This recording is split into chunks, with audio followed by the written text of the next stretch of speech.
Fala pessoal, seja todos muito bem-vindos a mais um SaraCast, nosso podcast semanal aqui na programação também da BMC News e também comigo e com o nosso braço direito aqui, Alex André também, para debater os principais assuntos e temas, né, de empreendedorismo que estão movimentando o mercado. E hoje a gente está aqui com o nosso braço direito em questões tributárias, né? A nossa referência maior aqui, Vitor Flores.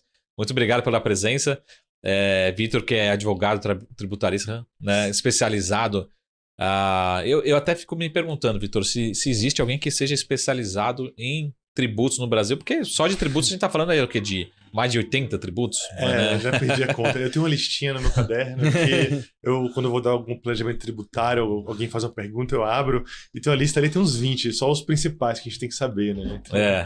Então, no nosso escritório a gente já tem que atuar em conjunto. Então, eu pessoalmente sou muito dedicado à parte de tributos diretos, eu gosto muito de contabilidade, eu venho dessa área de auditoria e atuo em parceria com meus sócios que atuam muito na parte de tributos indiretos, que são sobre o consumo. Sim. Então, a gente também acaba especializando também por tipo de autoridade fiscal com quem a gente vai se relacionar. Ou a gente se relaciona com a autoridade do Estado, que são 27, município 5.500 e União é um só e a Receita Federal fica mais fácil. Antes ainda a União ainda era Receita e INSS divididos.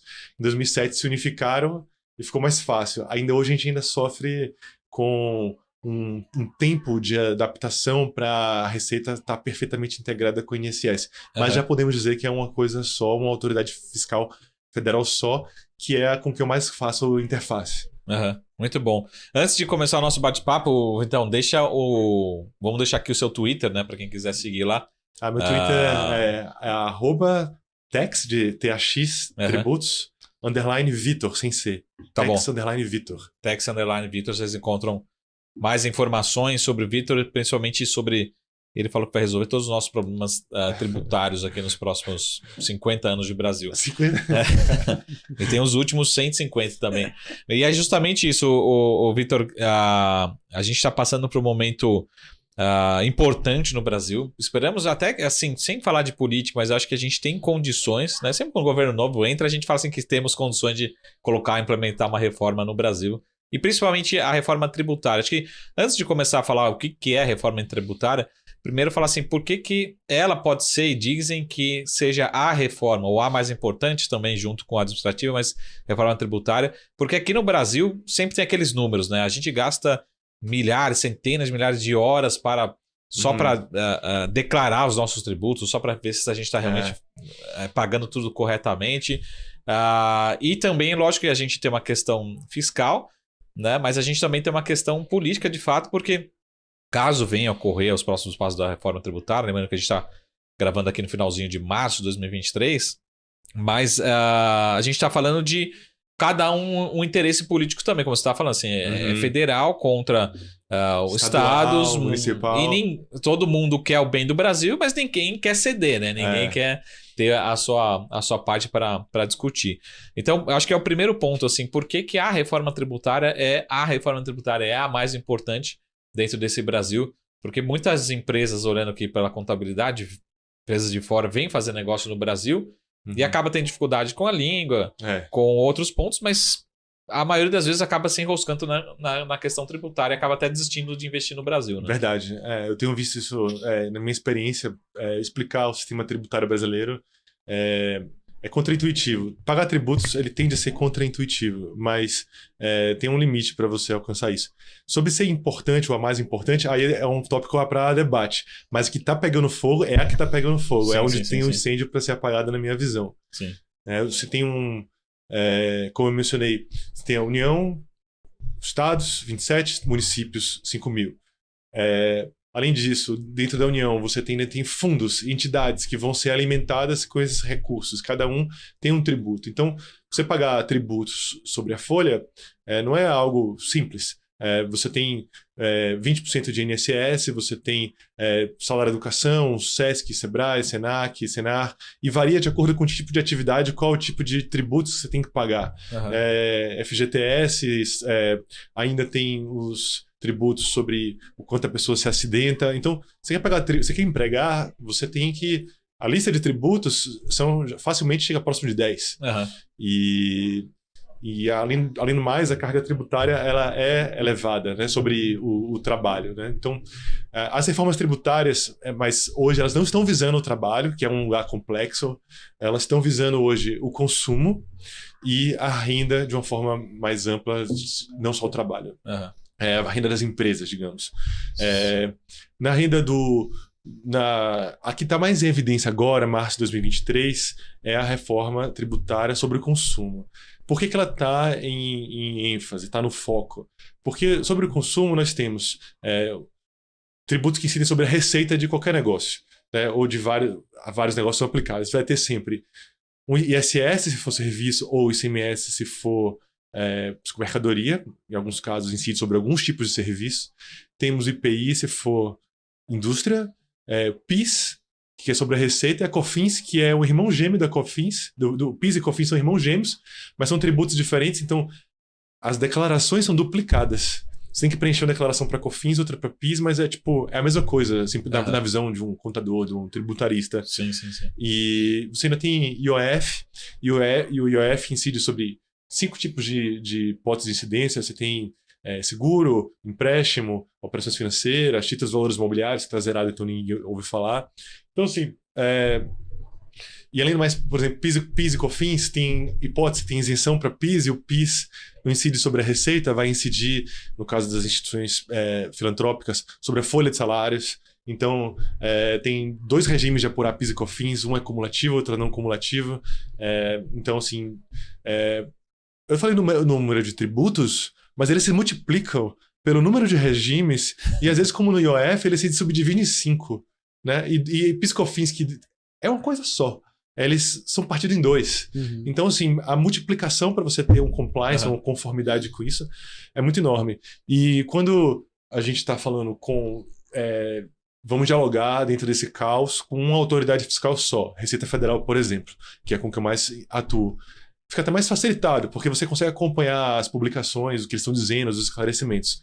Quando você vai para o estadual, já são 27 estados e são 27 autoridades que em par de igualdade, são pares. Então, se você aprende tudo sobre o ICMS no Rio de Janeiro, depois você não vai saber exatamente como fazer no Mato Grosso do Sul. E se você é de São Paulo, você já tá difícil aprender São Paulo, vai para o Rio, Mato Grosso, e você vai para a Bahia. Então, o potencial de ter erros de conformidade é enorme.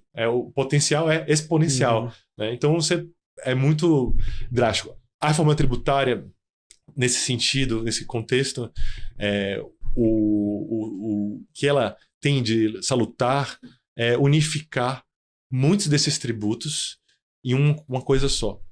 E aí fica fácil, você entende.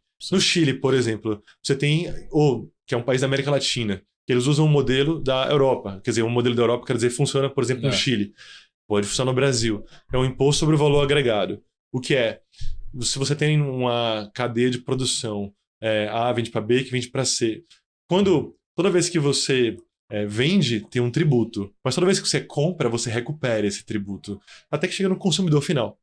Então, a ideia é pegar todas essas sopas de letrinhas, fazer uma massa só e ter um IVA federal, cuja receita vai ser repartida entre os entes, e você tem uma autoridade só para você dirimir todas as suas dúvidas que você tiver com aquele assunto ali. Se da forma como está prevista, a alíquota é maior do que a europeia, por exemplo, na Europa a máxima é 20%.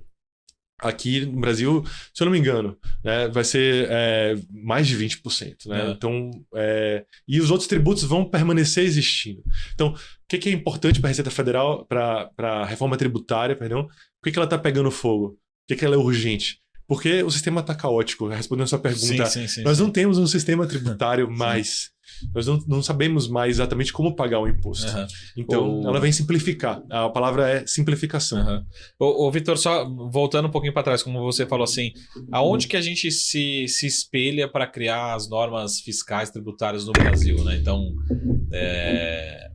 por quê? Como você, será que a gente se parece ou se espelha muito na Europa, nos Estados Unidos? Muito no padrão consumo brasileiro, muito vem do padrão americano, né? Mas da onde que são as nossas referências agora e principalmente aonde são e para onde que nós vamos, né? Será que essa simplificação primeiro, que acho que é o foco no curto prazo, a princípio nos primeiros semestres de 23, é o foco nos impostos sobre o consumo, né? Depois a gente discute talvez num segundo momento a parte renda. De renda, né? Vou falar o que na minha visão, eu enxergo como o nosso referencial de criação de tributos no Brasil, que começa a partir de 1920, mais ou menos, com a criação do imposto de renda, eu diria dessa forma. Passando pelos anos 50, 70, e essas são as marcas do nosso DNA brasileiro. Por que eu estou falando sobre isso? Bom, o Brasil, nos seus ciclos econômicos anteriores, era um país exportador. Então, você tinha tributação sobre o comércio internacional, a paradigma do mercantilismo. Chega em 1920, que a Revolução Industrial chega mais fortemente no Brasil, né? 1890, 1930, 1890, 1920, um pouco arbitrário aqui as linhas. A gente começa a ver o crescimento do setor de serviços, vem o imposto sobre a renda. A gente chega nos anos 50, Guerra Fria, dualismo, o que faremos? Seremos capitalistas? Seremos comunismo? O que seremos? Teremos que pensar no bem-estar das pessoas. E aí vamos pensar um pouco com o coração. Vamos pensar com um pouco com o coração, vamos criar uma previdência social, vamos criar fundo para dar treinamento para o trabalhador, vamos criar um fundo para desenvolver a tecnologia nacional, vamos criar fundos que até são fundos que até amarram o próprio orçamento federal e as verbas chegam carimbadas lá. Então, você tem muitos tributos, porque vários deles têm uma destinação certeira. E para você criar motivos para criar tributos, é muito fácil, porque tem muitos bons motivos para você, muitas boas causas para você selecionar.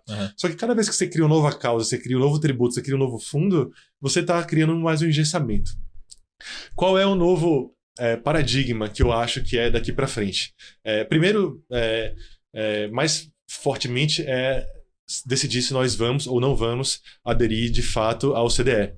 A OCDE, dito de forma até pejorativa, seria o clube de países ricos. Não é isso, não é dessa forma como eu enxergo.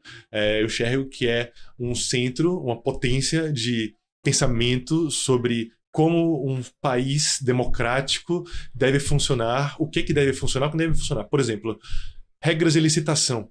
Como é que você deve fazer para você comprar com eficácia um produto barato? A OCDE tem, porque tem muitos países lá, eles já sabem qual é a receita do bolo para você fazer aquilo. Pelo menos assim, e é aberto para debate. Então eles falaram o seguinte: se nós queremos alcançar esse objetivo, que é liberdade, nós queremos ter prosperidade, nós queremos ter integração, então essas regras aqui, elas funcionam de acordo com esse estudo. Então a OCDE, ela funciona como um líder, como um grande farol, ou um think tank. Acho que ela não é um think tank, mas tem aspectos disso. Sim. De trazer novas ideias, de oxigenar e exercer uma liderança, entendeu? Então, nós passamos a agir como reconhecer que nós estamos inseridos numa cadeia global e queremos fazer parte do clube? Sim, por que queremos? Porque ali tem regras que já foram experimentadas, testadas e sabe-se que funcionam. No caso, voltando ao exemplo, no caso dos tributos, por exemplo, uma parte da reforma tributária vai ser alinhar o imposto de renda brasileiro com o imposto de renda da forma como se pratica em outros países. Isso vai viabilizar, por exemplo, o Brasil assinar um acordo contra a dupla tributação com o Reino Unido, com os Estados Unidos. O Brasil tinha um tratado contra a dupla tributação com a Alemanha rompeu o tratado porque não queria mais dialogar com o Brasil. Isso é verdade. Então, assim, porque o Brasil atua hoje, esse é outro ponto para debate, mas dentro de um paradigma protecionista. E as regras fiscais, elas são um caminho fácil por onde o protecionismo se exercita. E na OCDE, os países querem serem mais liberais, né? Então tem regras que portanto, tendem a uma simplificação. Então, o que eu vejo? Passado do legado brasileiro atual Guerra Fria, Constituição de 88 é o final da Guerra Fria, ali com a queda da União Soviética, com os militares defendendo a ordem institucional contra a ameaça política, a turbulências, sujeito à opinião, tudo isso aqui. Eu estou tentando fazer uma leitura histórica do momento, né? Então, de 88, a gente acabou nesse paradigma tributário, ele é de 88. E ele estava olhando para os últimos 30 anos. Sim. E agora nós estamos em 2020 e já tem 100 anos que o imposto de renda foi criado, daqui a pouco vai fazer... daqui a pouco iria completar 100 anos do ICMS também, e está muito complexo. Então a gente precisa ter um norte para simplificação. A gente tem vários temas, né? E acho que a gente vai precisar de outras diversas lives aqui, reuniões, encontros para discutir reforma tributária e outros temas fiscais, né? Mas falando rapidamente, primeiro ponto que eu queria falar, caso realmente a gente tenha uma reforma tributária, a princípio, minha opinião, tá? De novo, minhas opiniões são sempre muito ruins ou muito críticas, né? Ou as duas. Mas talvez a gente tenha um período de transição, e na minha opinião, como contribuinte, talvez esse período de transição seja o pior possível, porque eu vou ter talvez 3 regimes, né? O regime atual, o que vai ser, e um de transição.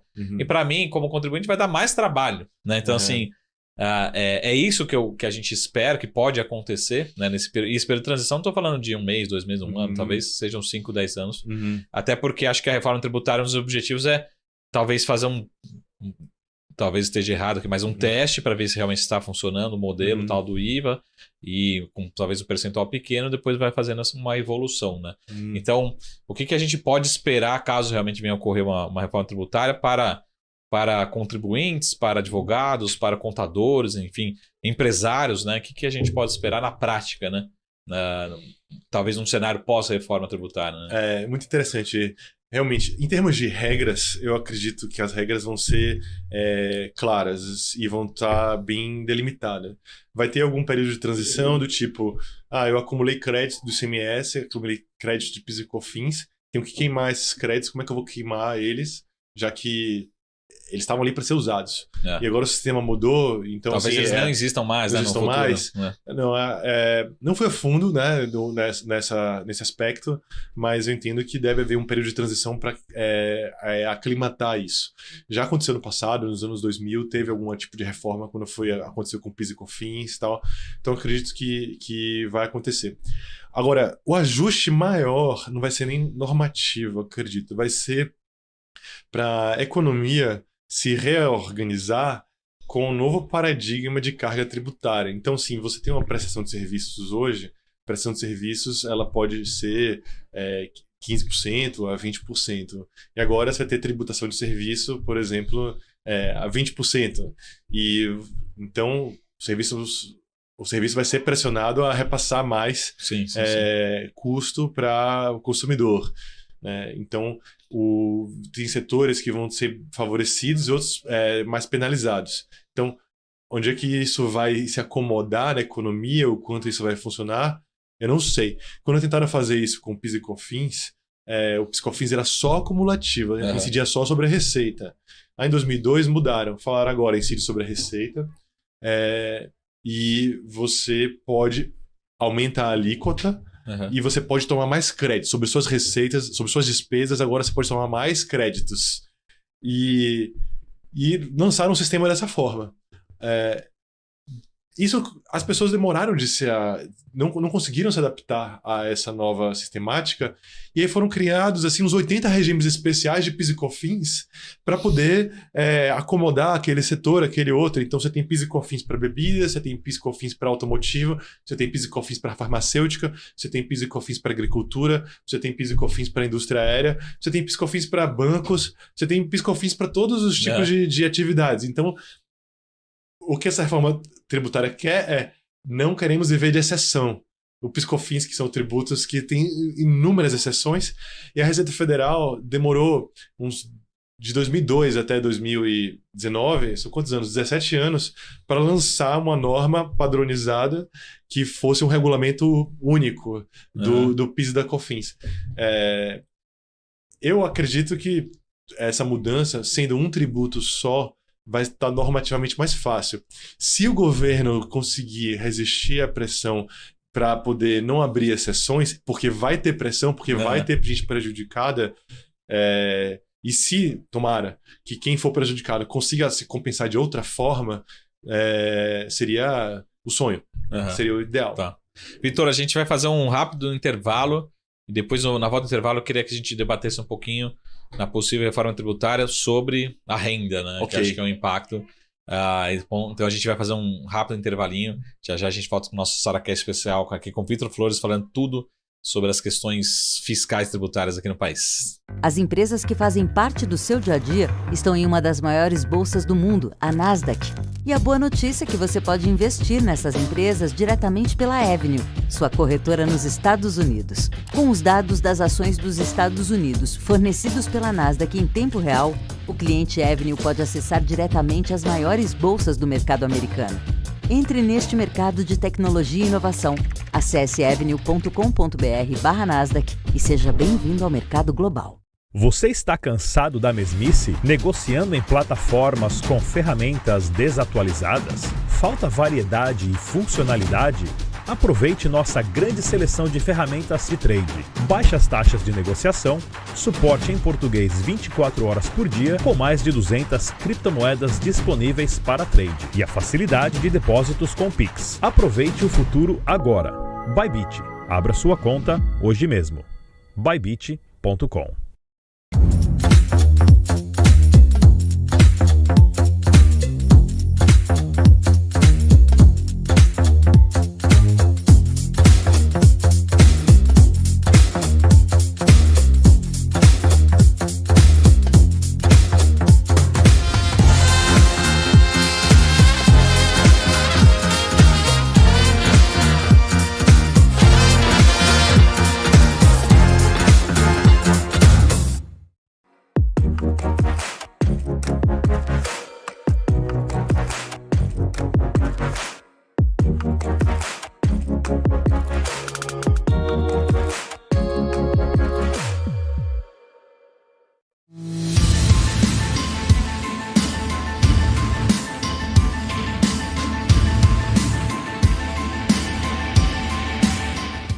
Fala pessoal, estamos de volta ao nosso SaraCast especial aqui na BMC News, com o Vitor Flores, lembrando, @tex_Vitor, né, sem o CVI, TOR, Vitor, tudo sobre o que está acontecendo, o que vai acontecer, né, no Brasil, e talvez no mundo, né, em termos de as empresas brasileiras também estão cada vez mais globais, né? Mas o Vitor, e também o inverso que a gente falou aqui no começo, né? Muita empresa querendo vir para o Brasil e sempre tem aquele impacto. O que eu faço com meus tributos? Mas, de novo, o tempo passa muito rápido e depois no terceiro bloco eu queria falar de um outro assunto, também é super relevante, importante, que está acontecendo em 2023. Eu acho que até um pouquinho, posso estar errado também, um pouquinho nos bastidores, no sentido, para nós da Faria Lima, vamos dizer assim, né? Assim, acho que o debate está bem raso, que é o último tema, já a gente fala sobre ele, mas eu queria falar um pouquinho sobre a possível reforma tributária em termos de renda, né? E eu vou falar um tema aqui que eu não gostaria de falar, mas é um tema que provavelmente vai discutir, que acho que é um tema que não sei se é o modelo americano, mas a questão, por exemplo, da tributação de dividendos, né? Então, se você puder fazer, lógico que o momento ainda não tem nada decidido, mas o que a gente pode esperar em relação à reforma tributária, e se você puder também, ao mesmo tempo, complementar com a questão de dividendos, né? Se é realmente um cenário possível, como os advogados gostam de falar, né? É um cenário possível, provável, né? Mas não provável, um cenário possível e provável, enfim, como que é um tema bastante polêmico para todo mundo, mas principalmente para quem é investidor e para quem é empresário, né? Principalmente. Legal, Marcos, esse tema é muito interessante, porque do ponto de vista tributário, nós sabemos que os dividendos são isentos do imposto de renda. Sim. Então, quando você fala sobre os dividendos são livres do imposto de renda, parece que é um benefício fiscal. Você está sendo privilegiado quem é dono de empresa. Então, nem todo mundo é dono de empresa. Então, essas pessoas que são investidores, são capitalistas, que estão ali usufruindo dos proventos da empresa, estão tendo um privilégio fiscal ali. E ter um privilégio fiscal é algo que causa um clamor na gente, que a gente nós não queremos privilégios, nós queremos uma carga tributária equitativa. Sim. Então, politicamente, pega muito bem explorar, se você é contra o dividendo, se você quer aumentar a carga tributária, dizer os dividendos são isentos, vamos acabar com a isenção dos dividendos porque isso é injusto. Na minha opinião, isso não é injusto. Para a gente entender por quê, precisa enxergar o sistema. Os dividendos, desde que o imposto de renda foi criado em 1920 até 1996, eles eram tributados. De 96 até o presente, eles deixaram de ser tributados. Por que isso aconteceu? Qual foi a mudança? Até uma curiosidade, eles deixaram de ser tributados ou existe um tributo, só que ele está com a alíquota zero? Qual que é o conceito?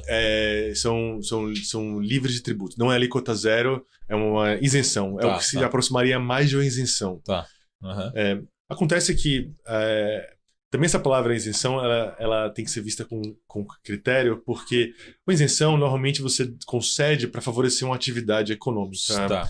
Mas existem isenções que elas são necessárias para que o sistema tributário como um todo funcione de certa maneira. Como é que o sistema tributário funciona com a tributação de dividendos e como é que ele funciona sem a tributação de dividendos? Com a tributação de dividendos, por exemplo, nos Estados Unidos, você tem uma tributação de corporativa 20%, digamos que seja isso, no âmbito da empresa. E você tem um lucro de 1.000, tributa 20, sobra 80. Dos 80 você distribui para os acionistas, você cobra, por exemplo, 10 de imposto. 10 sobre 800 seria mais 80, né, de dividendos. Né? No final das contas, a carga tributária vai ser de 280, 20 na PJ e 80, 200 na PJ e 80 na PF, né, na tributação. Carga tributária total sobre aquele lucro de 1.000, 28%. No Brasil, a carga tributária é de 34% na PJ e 0% na PF. Então, depende de onde a gente quer distribuir esses 34% total sobre a renda.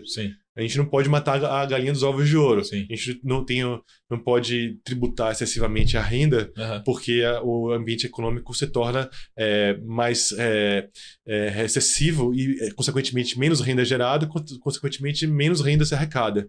Tem um economista, Laffer, ele propõe a curva de Laffer, ele propõe esse teorema. Ele diz que, idealmente, se você tiver até 30%, não lembro se era exatamente isso, de tributação sobre a renda, você consegue manter a fonte produtiva próspera, gerando mais recursos, e mesmo que você diminua a arrecadação tributária, paradoxalmente você aumenta o bolo a ser dividido. Então, assim, não sou economista, nem tenho estudos para poder mostrar isso, mas em linhas de princípio é isso que se argumenta. A tributação dos dividendos no Brasil, dentro desse exemplo que eu falei, você não tributa o acionista para você deixar tudo concentrado na PJ. E aí você fica mais fácil, fica mais simples. Você não ter tributação na pessoa física fica mais fácil para ele administrar o assunto. Além disso, tem casos, por exemplo, em que o cara investiu numa pessoa jurídica. A pessoa jurídica tem vários sócios. Ele quer, por exemplo, comprar um imóvel que pertence à pessoa jurídica. E seria uma transação de mercado. Mas por que uma transação entre partes relacionadas?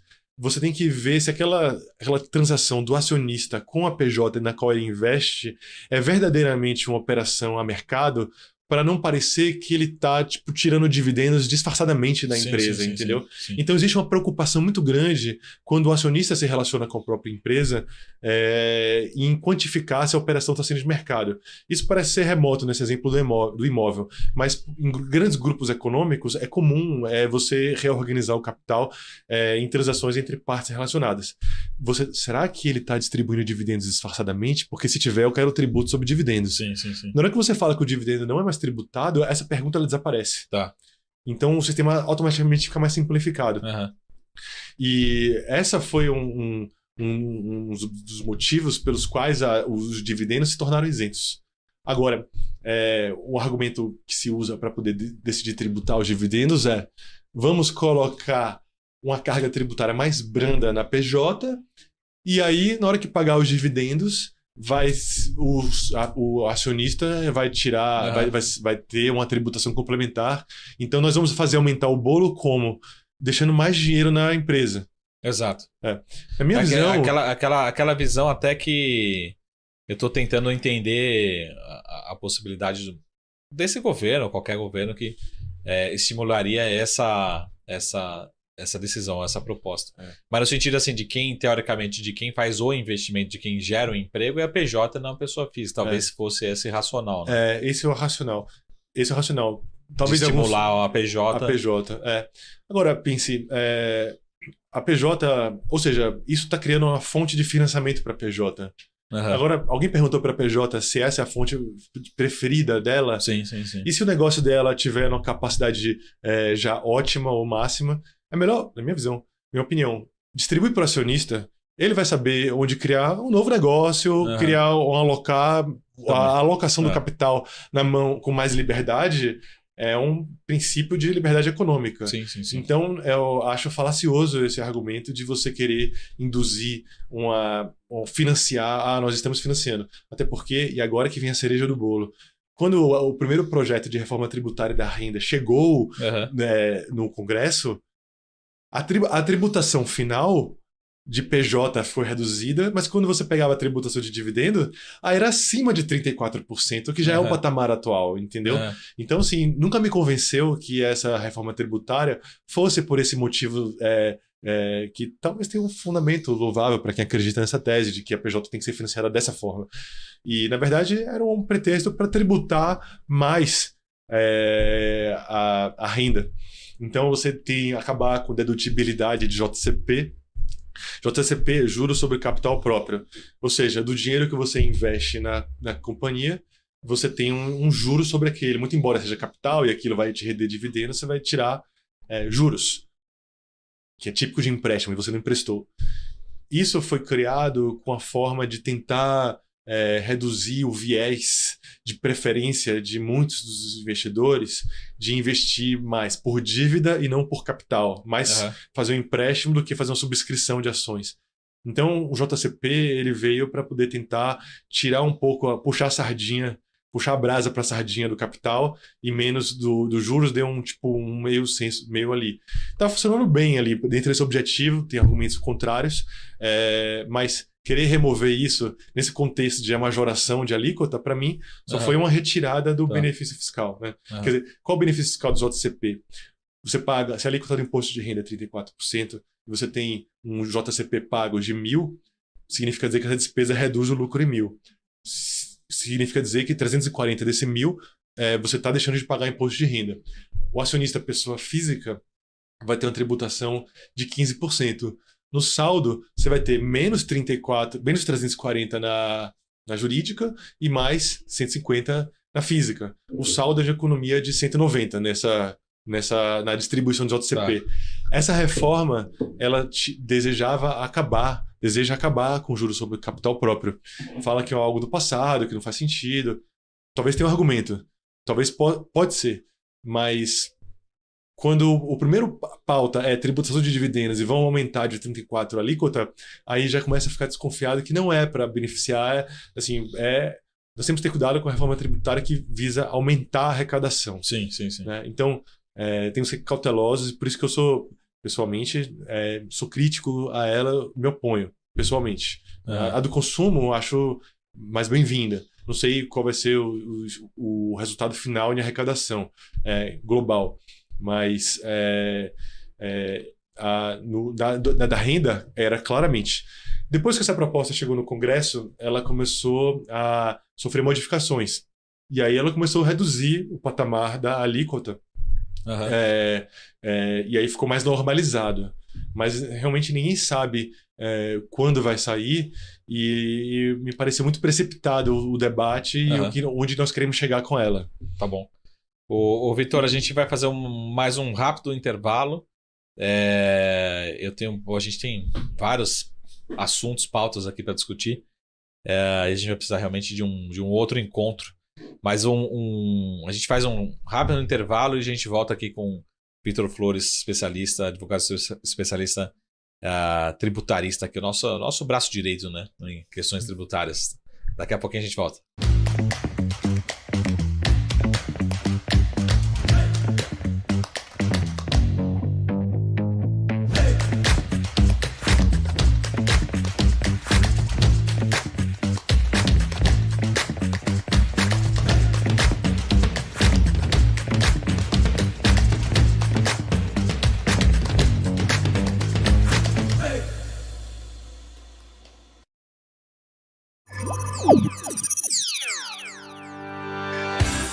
Somos pioneiros na oferta de derivativos de balcão, com mais de 20 anos de know-how e uma vasta experiência de atendimento de clientes em mais de 140 países. Temos o orgulho de oferecer uma infraestrutura de negociação de última geração para que os nossos clientes tenham a melhor experiência de negociação possível.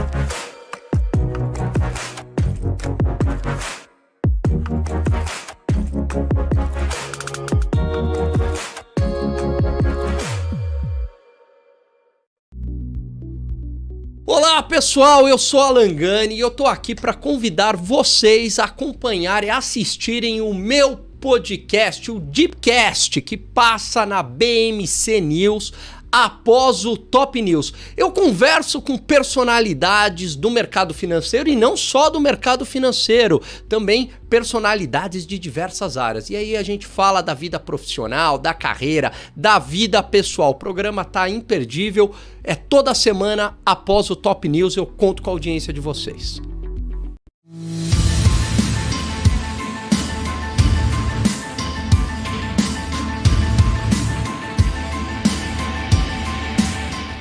Você está cansado da mesmice? Negociando em plataformas com ferramentas desatualizadas?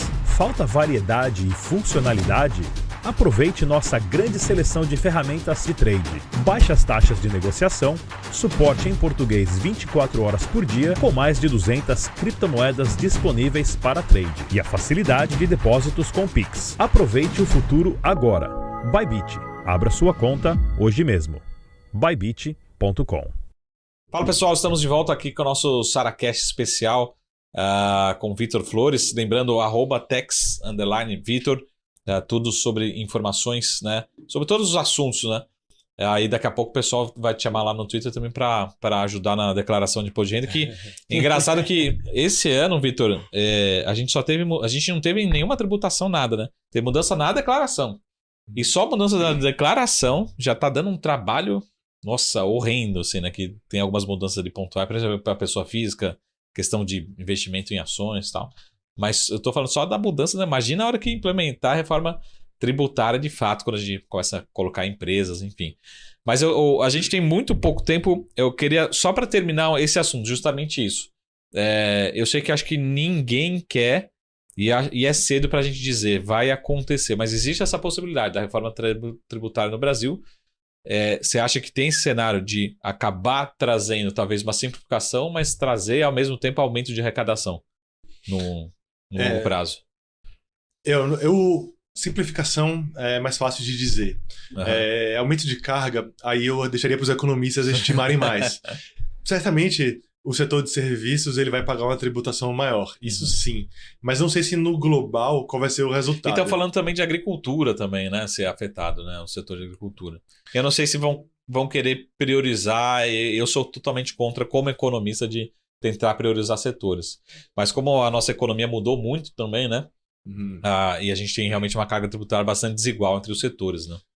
Isso nós temos, como país, de forma ideal, seria perfeito se nós conseguíssemos criar uma sistemática de arrecadação de tributos que fosse padrão para todos os setores.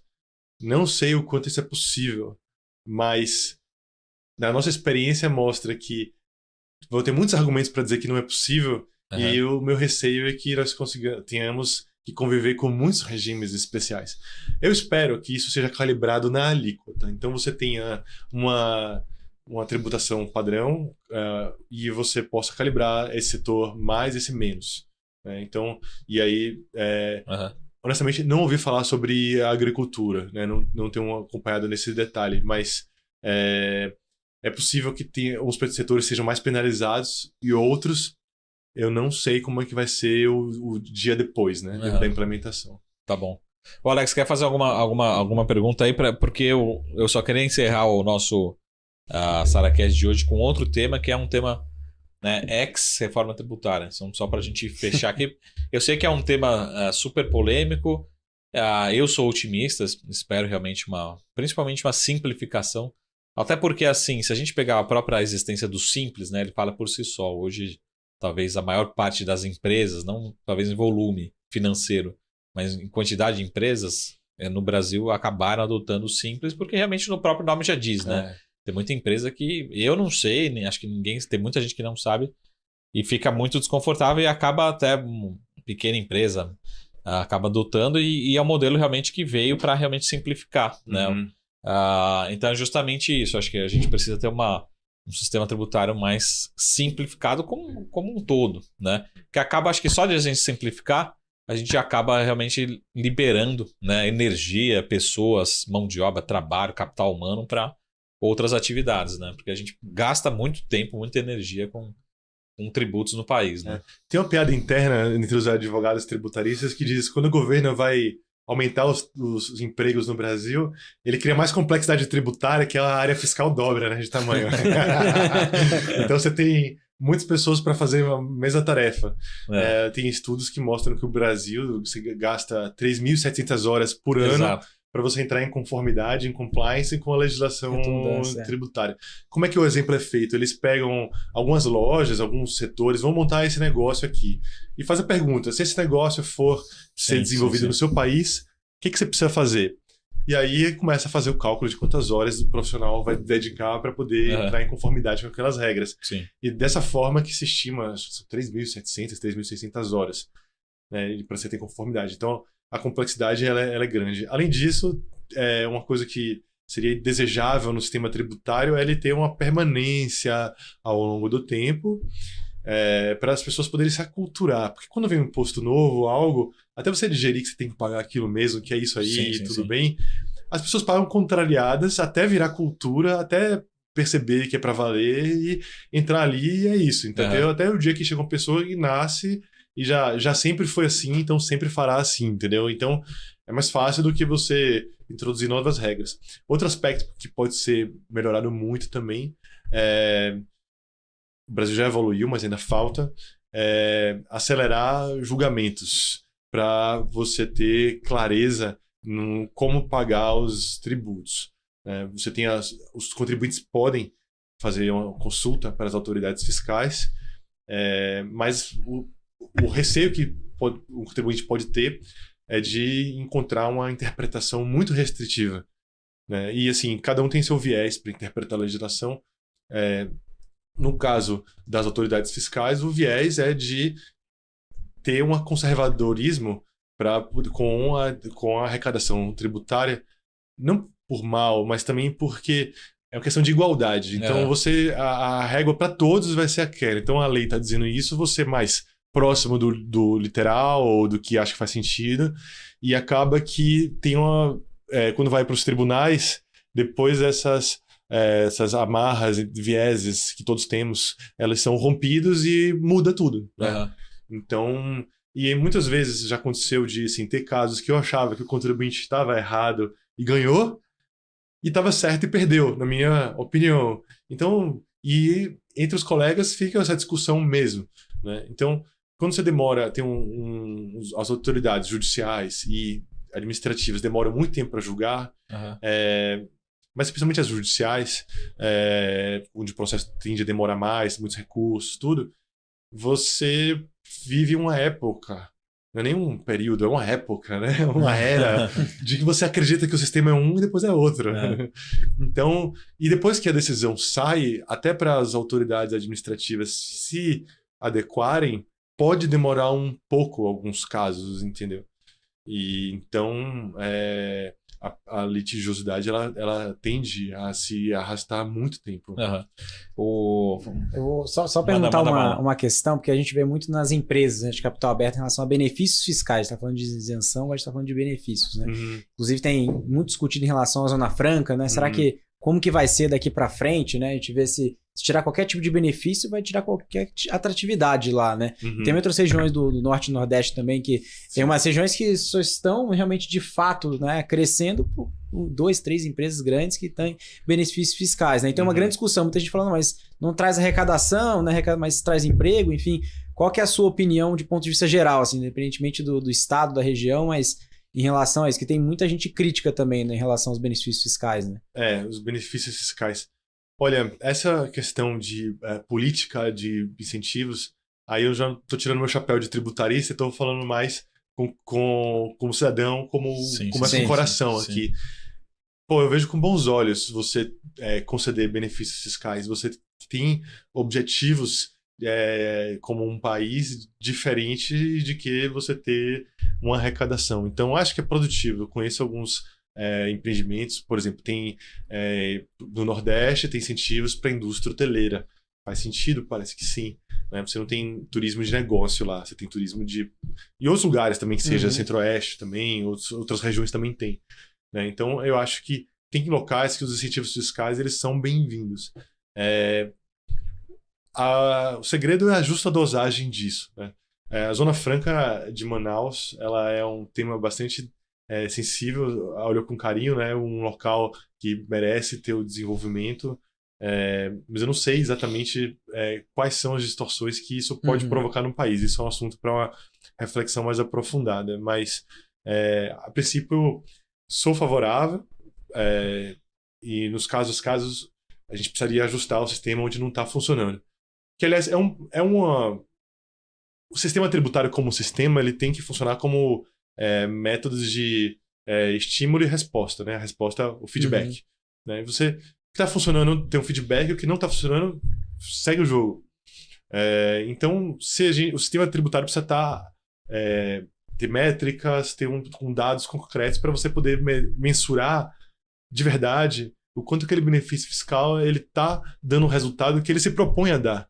Porque se você falar só com o que você pensa do seu coração, da sua ideologia, na prática os números podem mostrar outras coisas.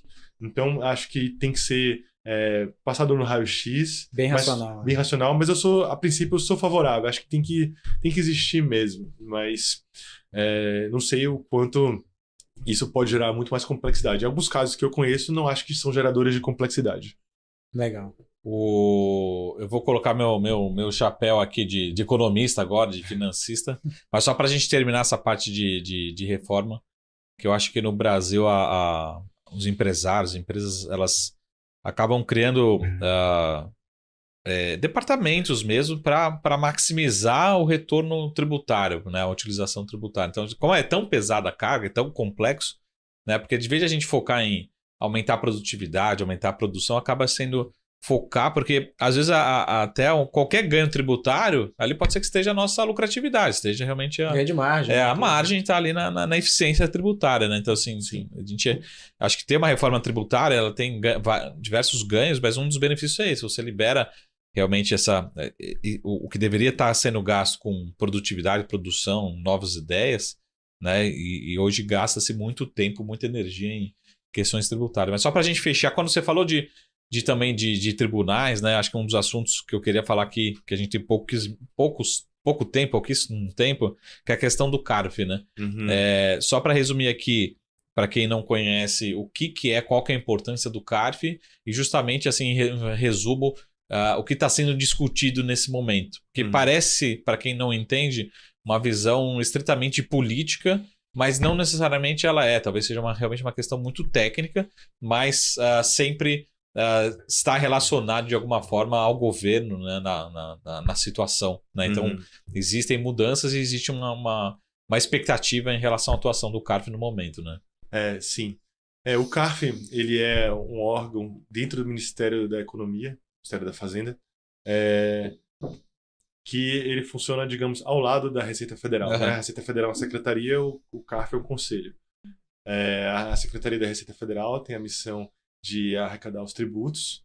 Então, quando você é fiscalizado, você recebe uma notificação que você vai ser inspecionado, você pode se concluir que você pagou ou não pagou os tributos corretamente, e se você tem alguma dúvida quanto àquilo, se não tem dúvida, você paga. Se tiver alguma dúvida, você pode recorrer.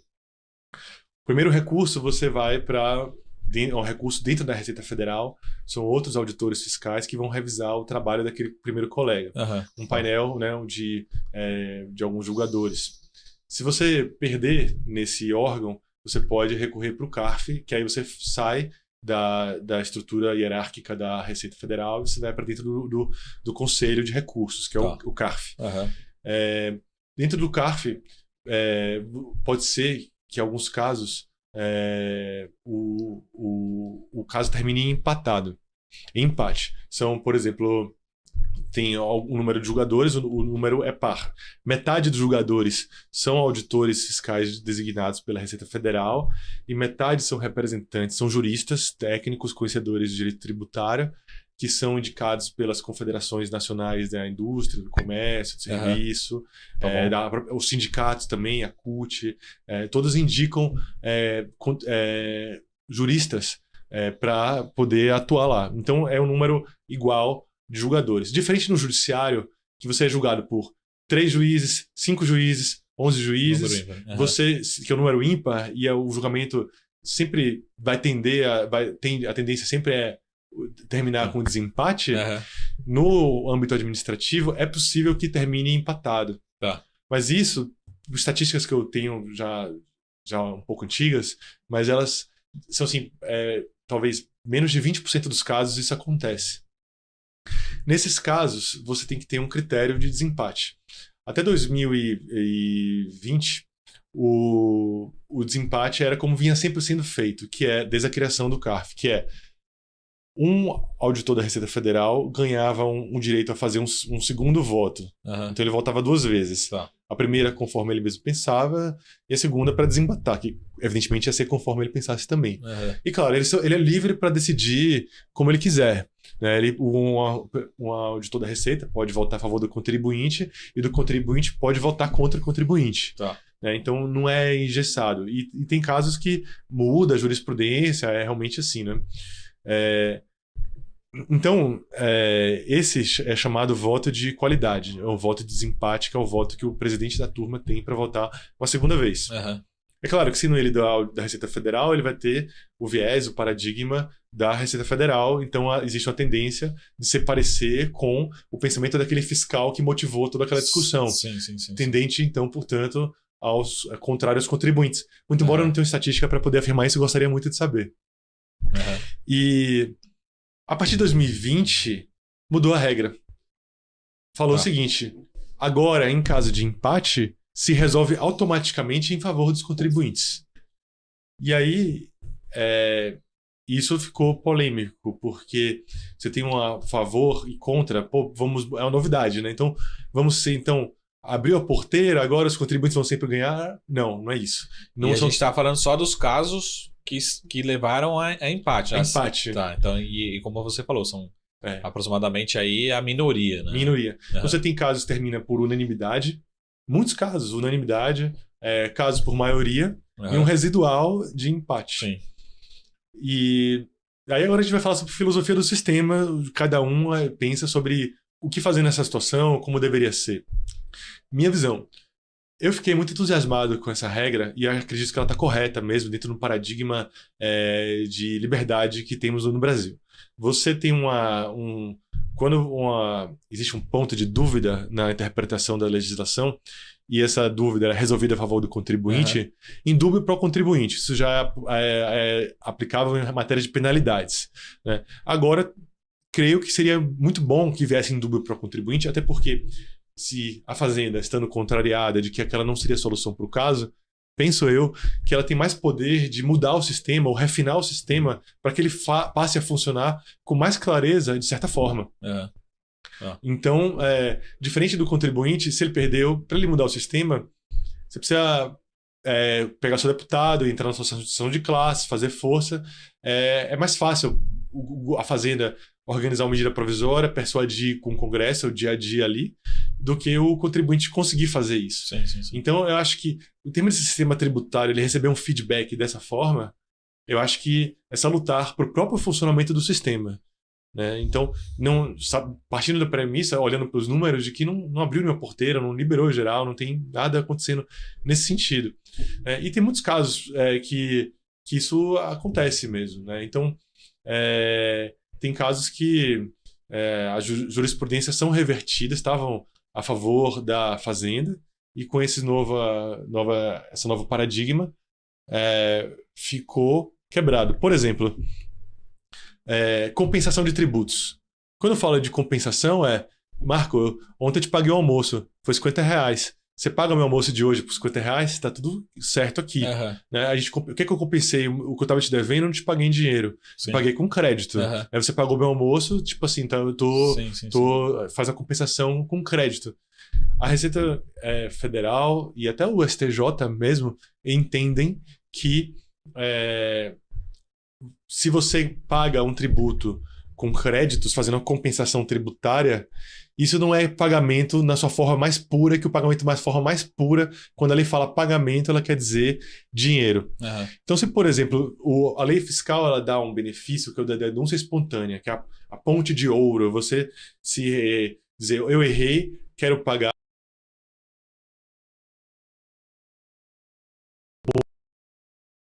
multa. Mas se você pagar com créditos, por mais que fosse um crédito líquido e certo, em conteste, você tem uma multa para poder pagar. Então, se você quiser pagar com dinheiro, você é liberado da multa. Se você quiser pagar compensando com créditos, você não é liberado dessa multa. E aí vem uma pergunta que foi colocada: compensação equivale a pagamento para eu poder me liberar dessa multa? Sim ou não? Uhum. Engraçado que até o STJ concordou com a Receita Federal.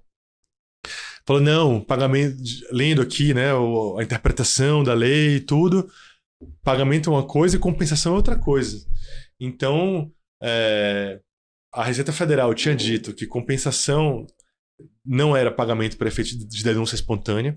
O STJ chancelou essa posição, mas em 2020... quando voltou no critério de desempate, os contribuintes começaram a ganhar. E aí a compensação começou a valer como pagamento e as compensações começaram a fazer com que a multa caísse. Uhum. E aí a gente entra numa contradição que o CARF está julgando agora até contra o que o STJ já decidiu. Tudo bem que ele não decidiu da forma que seria vinculante para os jogadores do CARF, eles continuam livres.